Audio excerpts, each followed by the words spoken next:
Hey guys, Zack Sells Scottsdale here on Scottsdale Life. The question is, if you're moving into a new home, should you sell your old house or should you rent it and build the equity and build the future wealth? Well, we'll get into the good, bad, and ugly of that right now.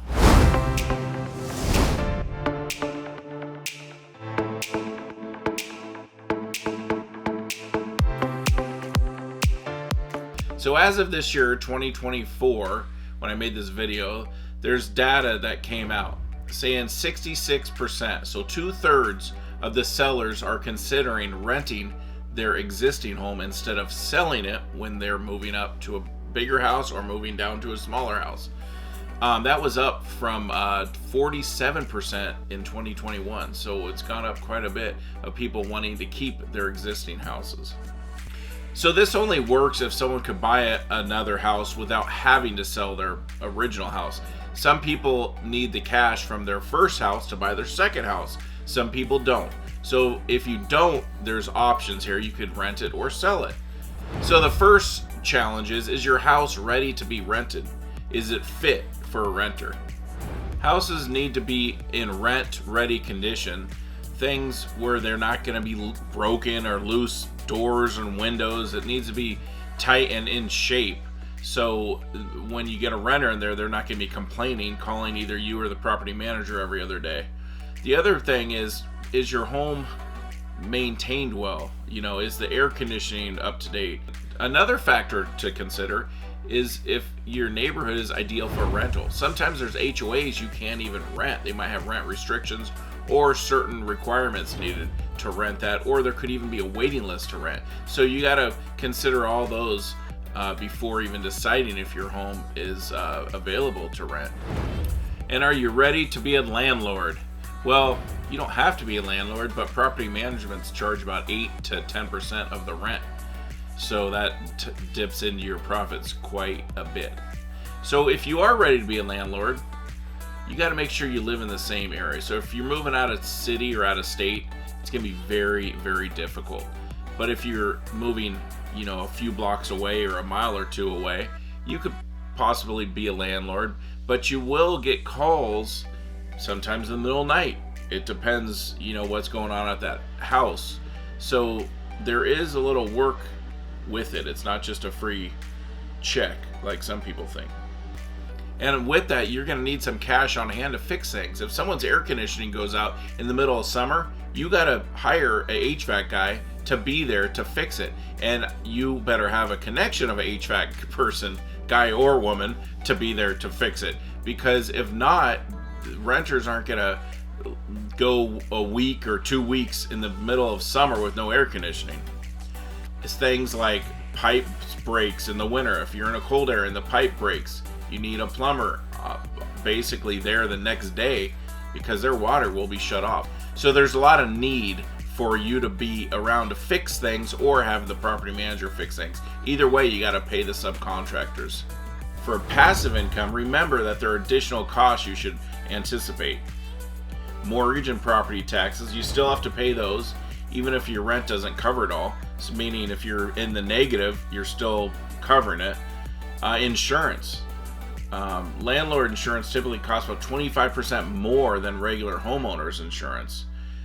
Maintenance and repairs, which we talked about, plan on spending about 1% of the home's annual value on the home. Of course, if the house is older, it's going to need more than that. Now you got to find a tenant. That involves advertising or, again, hiring a realtor or property manager. And you got to plan on vacancies. So your going rate, say you make $3,000 a month, or you bring in $3,000 a month on this property, you can't count that even after expenses. Say you clear $500 after you pay your mortgage on it, all the insurances and the expenses. You clear $500 a month. Well, that's nice, but you can't say, okay, $500 a month times 12 months, that's $6,000 a year. It doesn't work like that because it might be empty. It might be vacant for 2 months. That's more than $1,000. 2 months of $3,000 rent, that's $6,000 that you lose. So that could wipe out your whole year's profit just in those 2 months of vacancy. So you got to consider your vacancy rate and be aggressive and up to date on your pricing for your rental. And of course, if there's any HOA fees or management fees on top of that, you got to consider that as a landlord. So to sum it up, there's pros and cons of being a landlord instead of selling your house when you move.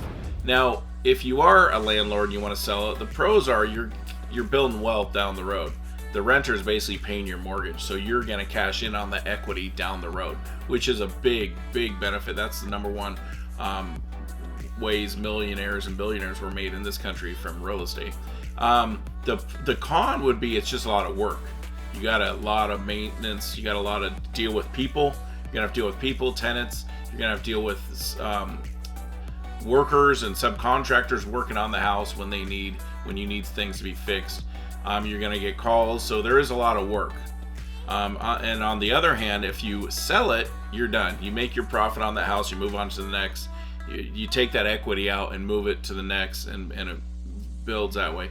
Now, if you ask a realtor what to do, they're going to say sell that property and move on to the next. Don't deal with it. If you ask a property manager, they're going to say keep it, because both of those will give them another job. A realtor could sell it, make some money. Property manager could rent it and make some money. If you ask me as a realtor, what I do with my clients is I show them pros and cons of everything, kind of like this video, and let them make the decision. Personally, for me, if I could afford it, I would definitely keep the property and build the wealth, because you could always sell it down the road. I mean, it's a win-win to hold on to these properties. And if you became tight on cash, or you got unemployed, or who knows what down the road, you could always sell it down the road and still recoup all that equity that the renter's been paying into it. So for me, I would keep it if you can. If it's too tight and you got to move and you can't afford it, then sell it and move on to the next house. But at least when you move to the next house, if you're growing or going bigger, then you're still making a step in the right decision, in the right direction, I should say. But that's my line of thought, would be to keep it and just keep growing that way. Anyways, I hope you like this video. Please like and subscribe below. All my contact information is below also. Again, my name is Zack Sells Scottsdale. I'm a realtor here in Scottsdale, Arizona.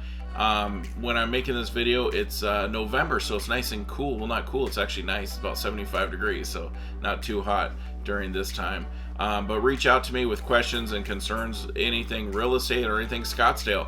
Again, thanks for watching. I appreciate it. Talk to you soon. Thanks.